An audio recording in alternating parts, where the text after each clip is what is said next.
저는 오늘 사도행전 8장 26절부터 40절의 말씀을 가지고 복음을 전한 빌립이라는 제목으로 함께 말씀을 나누고자 합니다. 우리 말씀의 제목을 함께 따라해 볼까요? 복음을 전한 빌립. 자, 지난 시간까지 우리는 사도행전 8장 말씀을 살펴보았죠. 사도행전 8장 말씀은요, 제가 뭐라고 말씀드렸죠? 사도행전 1장 8절에 그 말씀, 우리 한번 같이 외워보도록 하겠습니다. 사도행전 1장 8절, 오직 성령이 너희에게 임하시면 너희가 권능을 받고 예루살렘과 온 유대와 사마리아와 땅끝까지 이르러 내 복음의 증인이 되리라 하시니, 그 말씀이 바로 이 사도행전 8장에서 이루어지고 있는 그러한 모습을 우리가 볼 수 있게 되는 것입니다. 자, 사도행전 7장에서요, 어떤 일이 있었어요? 지혜와 성령이 충만한 스데반이라는 그러한 사람이 돌에 맞아서 순교하게 되는 그러한 일이 발생하게 되었죠. 자, 이 순교 사건 이후 예루살렘에 모여있던 성도들이 이제 어떻게 합니까? 예루살렘에 모여서 흩어져서 전도해야 됐음에도 불구하고 흩어져서 전도하지 못했던 그 성도들이 이 스데반 순교 이후에 각 나라로 각 지방으로 흩어져서 하나님의 말씀을 전하는 그러한 놀라운 역사가 나타나게 됩니다. 자, 그 중에서도 또 한 사람, 스데반과 함께 일곱 명의 성령과 지혜가 충만한 사람으로 뽑혔던 누구였죠? 빌립이라는 사람이 어디까지 내려가게 됩니까?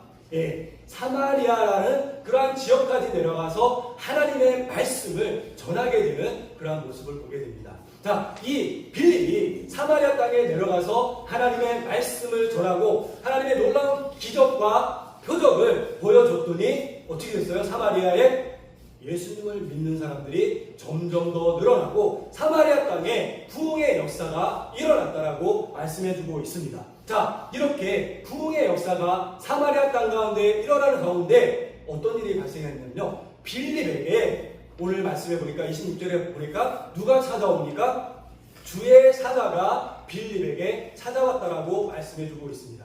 주의 사자가 빌립에게 찾아온 이유는요, 자, 우리 26절 함께 읽어볼까요? 시작. 주의 사자가 빌립에게 말하여 이르되 일어나서 남쪽으로 향하여 예루살렘으로 가사로 내려가는 길까지 가라 하니 그 길은 광야라. 자, 주의 사자가 지금 빌립에게 뭐라고 얘기했다고요? 지금 사마리아, 이 부흥이 일어나고 있는 이 사마리아를 떠나서 광야 길에 나아가라라고 이 빌립에게 이야기하고 있는 것입니다. 명령이죠. 자, 그런데 빌립이 이 말을 듣고, 이 명령을 듣고 어떻게 반응합니까? 27절 말씀에 보면 빌립이 어떻게 반응했다고요? 일어나 가서라고 이렇게 말씀해 주고 있습니다. 자, 빌립은요, 이 주의 사자가 광야로 나가라 했더니 빌립이 그 주의 사자에게 묻고 따지지도 않고, 아니 지금 사마리아가 이렇게 부흥하는 가운데 있는데 제가 이 사마리아를 놓고 어떻게 저 광야길, 사람도 다니지 않는 광야길로 갈 수 있겠습니까? 이렇게 묻고 따지고 불평하지도 않고요, 즉시 그 말씀에 반응해서 광야길로 갔다라고 말씀해 주고 있습니다. 그리고 그 광야길을 걷고 있을 때 이번에는 성령님께서 빌립에게 다시금 말씀하시는 거죠. 뭐라고 말씀하세요? 너는 지금 저기 수레가 한 대 오고 있는데 저 수레에 가서 거기에 수레에 한 사람이 앉아 있는데 그 수레에 같이 올라가라라고 이렇게 말씀을 전합니다. 여러분, 이것을 보면요, 하나님께서는 우리의 삶 가운데 놀라운 계획을 가지고 계신다라는 그런 사실을 우리가 볼 수 있습니다.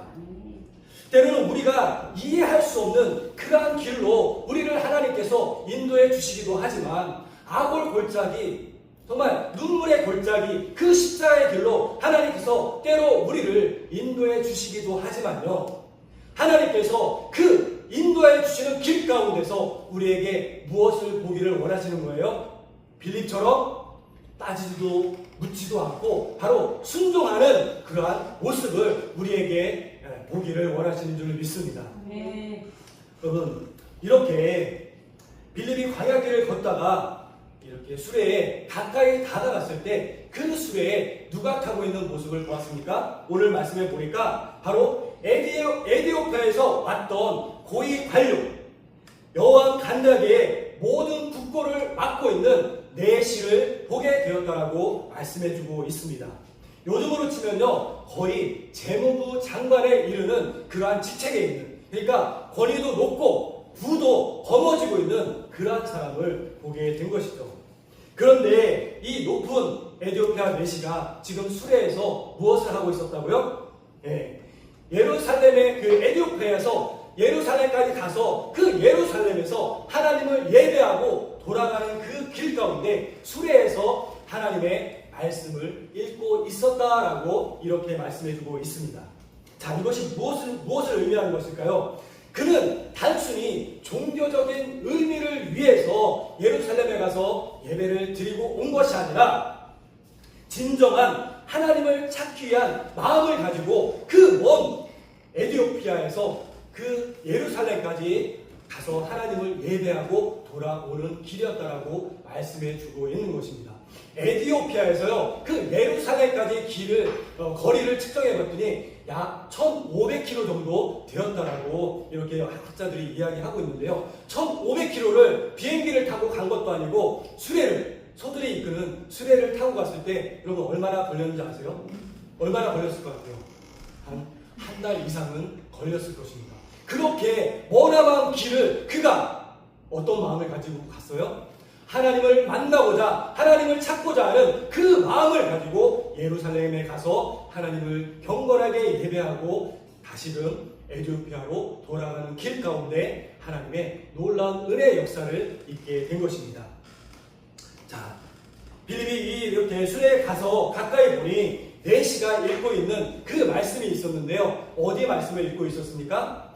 이사야서 53장의 말씀을 읽고 있었습니다. 즉, 이 이사야서 53장은요, 예수님의 고난과 죽음을 말씀해주고 있는 그러한 장입니다. 그래서 빌립이 내시에게 이렇게 이야기하죠. 자, 지금 당신이 이사야서 53장의 말씀을 읽고 있는데, 읽고 있는 그 말씀을 깨닫습니까? 그 내용을 알고 있습니까? 라고 이렇게 물어보고 있다는 것이죠. 그랬더니 내시가 뭐라고 얘기해요? 나에게 이것을 가르쳐주는 사람이 없는데 내가 그것을 어떻게 알 수 있습니까? 저는 잘 모르겠습니다. 여러분들도 말씀을 열심히 읽으시죠? 매일매일 삶 가운데 하나님의 말씀을 읽기에 노력하고 계시죠? 그런데 그 말씀을 읽을 때 여러분들 그 말씀의 의미를 깨닫고 여러분들 읽고 계십니까? 깨닫지 못하면서 마치 소설책 읽듯이 성경책을 읽다 보면 그 성경책이 나의 삶 가운데 아무런 의미를 줄 수 없습니다. 그냥 내가 이만큼 읽었으니 나는 오늘 나는 최선을 다했어, 그런 의미밖에 줄 수 없다는 것이죠. 이 하나님의 말씀, 살아 운동력 있는 이 하나님의 말씀, 나의 삶을 변화시킬 수 있는 이 하나님의 말씀을 읽을 때 그 말씀이 내 삶 가운데서 역사가 일어나기 위해서는, 그 말씀을 깨닫고 삶 가운데 행하기 위해서는 우리가 어떻게 읽어야 돼요? 내 스스로 그 말씀을 읽고 자의적으로 해석하는 것이 아니라, 제가 저번에도 말씀드렸듯이 말씀을 읽기 전에 성령님께 기도를 해야 합니다. 성령님, 내가 지금 하나님의 말씀을 읽으려고 합니다. 살아온 능력 있는 이 하나님의 말씀이 나에게 살아있는 그런 말씀이 되어서 내 삶을 변화시켜 주시옵소서. 성령님, 진리의 성령님께서 진리를 밝히 보여주시옵소서라고 기도한 후에 이 말씀을 읽을 때 그 말씀이 내 삶 가운데 살아 역사하는 그러한 놀라운 은혜가 나타나게 된다는 것입니다.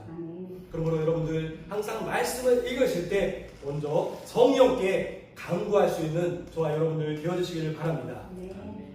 여러분, 하나님께서는 지금도 말씀을 갈급해하는 그러한 영혼들을 찾고 계십니다.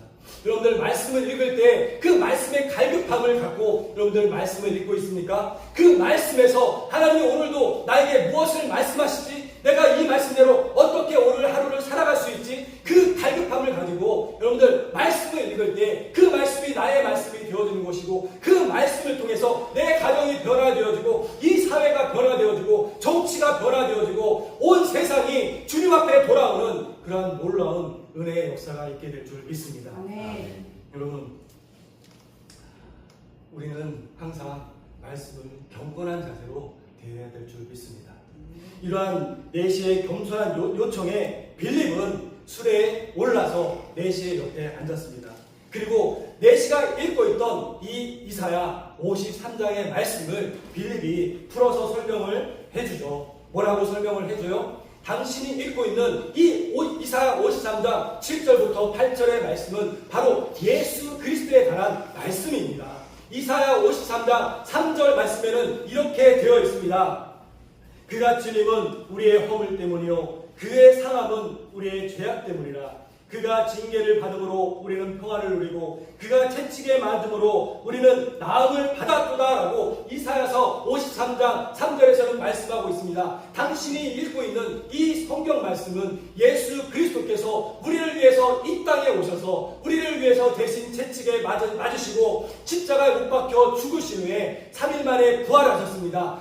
저와 당신을 위해서 이 예수님께서는 부활해 주셨습니다를 빌립은 내시에게 분명하게 이야기해 준 것이었습니다. 바로 하나님의 복음을 이야기해 준 것이죠. 빌립은 내시의 눈높이에 맞춰서 그가 읽던 말씀에부터 시작해서 예수님의 복음을 전한 것입니다. 이것은 우리가 복음을 전할 때 배워야 되는 중요한 자세이기도 하죠.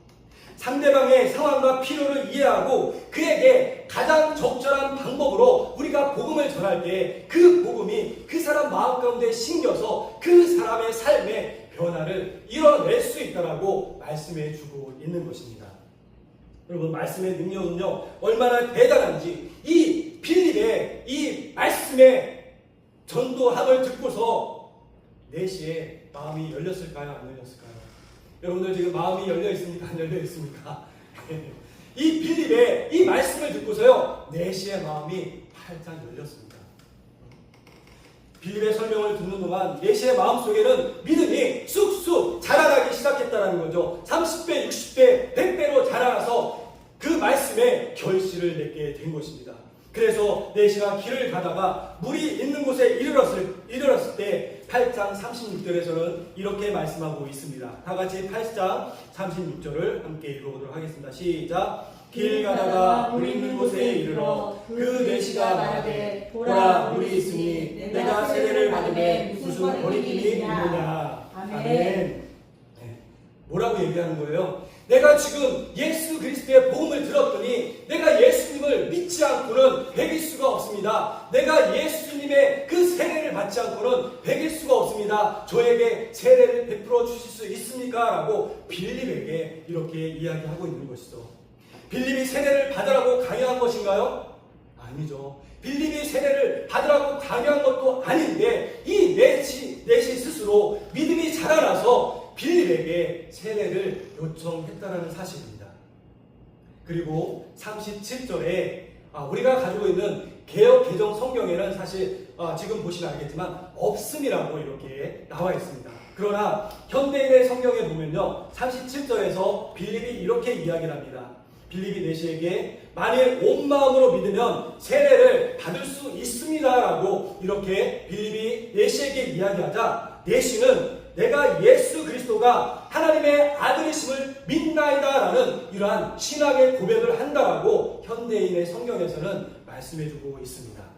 자신의 믿음을 분명하게 고백하고 있는 것이죠. 그래서 어떻게 해요? 가던 수레를 멈추고 빌립과 내시가 그 근처에 있는 물에 들어가서 우리는 세례라고 이야기하지만 당시에는 침례를 받았습니다. 침례. 물속에 들어갔다 나오는 침례를 받게 되었습니다.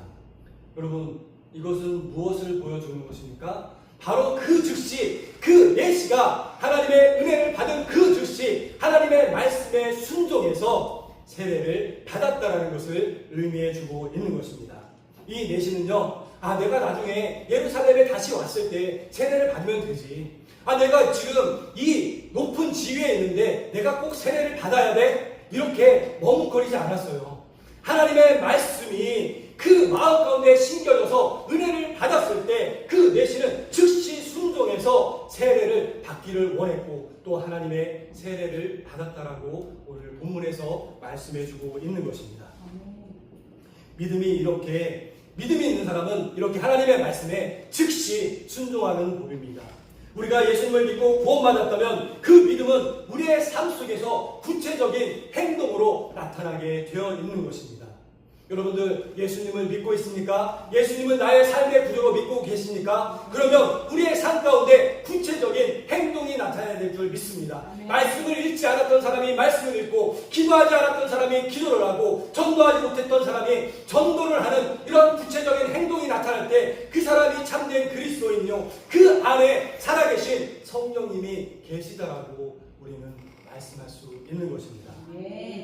이렇게 내시가 세례를 받고 물에서 올라오면 어떤 일이 일어났습니까? 성령님께서 빌립을 다른 곳으로 인도해 주셨다라고 말씀하고 있습니다. 이제 내시는 빌립을 더 이상 보지 못하게 된 것이죠. 그래서 내시가 실망했습니까? 아니요. 내시는 실망하지 않았습니다. 내시는 당황하거나 실망하지 않고 오히려 기뻐하며 자기의 길을 갔다라고 오늘 성경에서 말씀해주고 있습니다. 왜 빌립이 떠나갔는데 왜 내시가 기뻐했을까요? 무엇 때문에요? 이미 구원의 확신이 그 마음 가운데 있었기 때문에 그 세례를 통해서 내가 이제 예수님과 함께 죽고 살았구나, 내가 예수님의 자녀가 되었구나, 나는 구원의 백성이 되었구나 라는 그 구원의 확신이 있었기 때문에 기뻐하며 자기의 길을 갈 수 있었다라고 말씀하고 있는 것이죠. 자, 이 내시가 지금 어디로 갔어요? 자기의 살던 그 나라 에디오피아로 갔습니다. 자, 그 마음에 어떤 확신을 가지고요? 구원의 확신을 가지고 에디오피아로 내려가서 그 에디오피아로 나가서 그러면은 이 내시가 그냥 조용히 혼자 예수님을 믿었을까요? 네, 그렇지 않습니다. 어떤 구전 이야기에 보면 이 에디오피아 내시가 에디오피아로 내려가서 많은 사람들에게 예수 그리스도를 전함으로 말미암아 그 에디오피아에 많은 사람들이 예수님께 돌아왔다는 그러한 이야기가 전해져 오고 있습니다. 선교사의 역할을 톡톡히 감당하게 되었던 것이죠. 또한 이렇게 성령의 이끄심을 받았던 빌립은 아수도에 나타나서 여러 성을 다니면서 전도하고 가이사랴에까지 이르렀다고 오늘 성경에서는 기록하고 있습니다.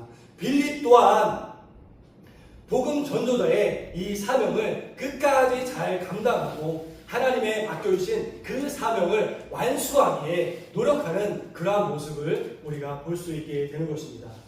여러분, 오늘 우리는 빌립과 이 에디오피아 내시의 만남을 통해서 하나님께서 어떻게 우리의 삶을 인도해 주기를 원하시는지, 우리가 어떻게 하나님의 부르심에 응답할 수 있는지를 오늘 말씀을 통해서 살펴보았습니다. 이 이야기는 우리에게 던져주는 중요한 메시지가 있습니다. 첫째는 하나님께서 지금도 우리 안에 살아 역사하고 계신다라는 사실을 이 메시지가 우리에게 보여주고 있다라는 사실이죠. 정말 아까도 말씀드렸지만 때로는 우리가 이해할 수 없는 길로 하나님은 우리를 인도하시기도 합니다. 아불 골짜기와 같은 그러한 고통의 길로, 십자가의 길로, 그 좁은 길로 하나님께서는 우리를 인도해 주시지만 왜 우리를 그 자리까지 인도해 주신다고요? 바로 우리의 믿음의 순종을 보기 위해서 하나님은 우리를 아골 골짜기 그 십자가의 길로 날마다 우리를 인도해 주신다라는 이 말씀이 오늘 본문에 나타나 있는 것입니다. 우리가 그러한 길을 걸을 때 어떻게 해야 된다고요? 즉시 즉각적으로 하나님의 말씀에 반응해서 순종하는 믿음이 있을 때 하나님께서는 그 믿음을 통해서 하나님의 놀라운 역사를 이루어 주시는 줄 믿습니다. 그 믿음을 통해서 이 부천 땅 옥길동을 변화시켜 주시고 이 대한민국을 변화시키시고 하나님의 놀라운 역사가 나타나게 되는 줄 믿습니다. 두 번째는 세상의 말씀을 갈급해하는 영혼들이 많다라는 사실을 오늘 본문을 통해서 우리에게 말씀해주고 계십니다. 그들이 어떤 지위에 있든지 어떤 배경을 가지고 있든지 상관이 없습니다. 하나님께서는 항상 하나님의 말씀을 갈급해하는 사람들을 만나주기를 원하시고 진리를 깨닫게 하실 그러한 준비가 되어 있다는 것이죠. 여러분, 이 자리에 여러분들 나오실 때 하나님의 말씀에 대한 갈급함을 가지고 이 자리에 나오셨습니까? 그 갈급함이 우리 마음 가운데 있었다면 하나님께서는 분명히 오늘 이 자리를 통해서 지금 이 부족한 종을 통해서 여러분들에게 주어지는 이 말씀을 통해서 하나님의 놀라운 비밀의 역사를 가르쳐 주시고 깨닫게 하실 줄 믿습니다. 아멘. 여러분 항상 하나님의 말씀을 갈급하며 하나님 앞에 더 가까이 나갈 수 있는 저와 여러분들 되어주시길 바랍니다. 아멘. 그리고 세 번째는 말씀의 능력은 놀랍다라는 그 사실을 우리에게 보여주고 있다라는 사실이죠. 우리가 예수님을 전할 때 말씀은 사람들의 그 마음에 믿음을 심겨줄 수 있습니다. 여러분 전도하다 보면요, 우리 가족에게나 아니면 우리 이웃에게나 저 밖에 죽어있는 저 영혼들에게 말씀을 전하다 보면요, 전혀 변화되지 않는 그 모습을 보면서 너무나도 답답해할 때가 많죠. 답답하지 않습니까? 예. 그러나 우리의 사명은 여러분들 어디까지입니까? 바로 우리의 사명은요, 다른 곳에 있지 않습니다. 말씀의 씨앗을 뿌리는 것에 우리의 사명이 있는 줄 믿습니다. 아멘. 그래서 고린도전서 3장 6절 말씀에 나는 심었고 아볼로는 물을 주었으되 하나님은 자라나게 하셨다라고 사도 바울이 말씀해 주고 있습니다. 우리는 단지 저 밖에 있는 저 죽은 영혼들에게, 우리 가족들에게 말씀의 씨앗을 심는 그것이 바로 우리의 사명인 것이죠. 물을 주는 것이 바로 우리의 사명입니다. 그들을 구원하고 그들을 하나님의 백성을 만드는 것은 바로 하나님의 일이라는 것이죠. 그래서 항상 말씀의 복음의 씨앗을 뿌리는 그 사역을 우리가 잘 감당해야 될 줄 믿습니다. 아멘. 또한 네 번째는 진정한 믿음은 즉시 순종으로 나타나게 된다는 것입니다. 우리 한번 따라해 볼까요? 진정한 믿음은 즉시 순종으로 나타난다. 즉시 순종으로 나타난다. 이 진정한 믿음은요, 즉시 순종으로 나타나요. 머뭇거리고 망설이고 안 돼. 나는 지금 이런 환경이어서 갈 수 없어. 그것은 참된 믿음이 아니라는 것이죠. 하나님 우리를 아골 골짜기로 보내실지라도 주여 내가 여기 있나이다, 나를 보내셔서 내가 가겠습니다라는 그런 믿음의 행동이 즉각적으로 나타날 때 그것이 진정한 믿음이고, 하나님은 그 믿음을 통해서 하나님의 놀라운 역사를 이뤄 가신다는 사실을 저와 여러분들은 잊지 마시기 바랍니다. 마지막으로 다섯 번째는 구원받은 영혼에게는 진정한 기쁨이 있다는 것입니다. 여러분 이 자리가 기쁘십니까? 매일매일의 삶을 여러분들 기쁨을 가지고 살아가십니까? 매일매일의 삶 가운데 천국을 이뤄가는 그러한 삶을 살고 계십니까? 데살로니가 전서에서 뭐라고 말씀하고 있어요? 항상 기뻐하라 라고 이렇게 말씀하고 있습니다. 사실 살다 보면 항상 기뻐할 수 있는 삶이 우리의 삶 가운데 없잖아요. 매일매일 슬퍼하고 매일매일 좌절하고 매일매일 고통 가운데 힘들어하는 것이 우리의 매일의 이야기 아닙니까? 그런데 하나님은 뭐라고 말씀하세요? 항상 기뻐하라라고 말씀하십니다. 쉬지 말고 기도하라고 말씀하십니다. 이것이 주님의 뜻이라고 우리에게 말씀해 주고 있습니다. 우리가 어떻게 항상 기뻐할 수 있어요? 세상을 바라보면, 이 땅의 것을 바라보면 우리는 전혀 기뻐할 수 없습니다.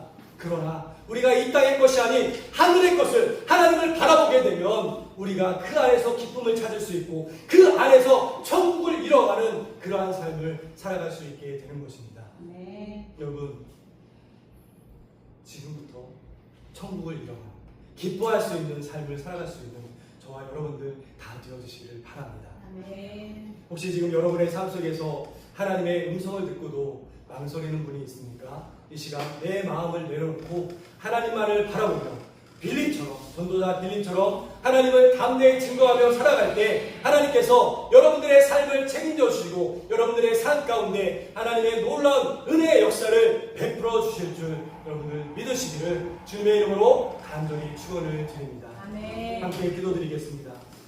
사랑과 은혜가 많으신 하나님 감사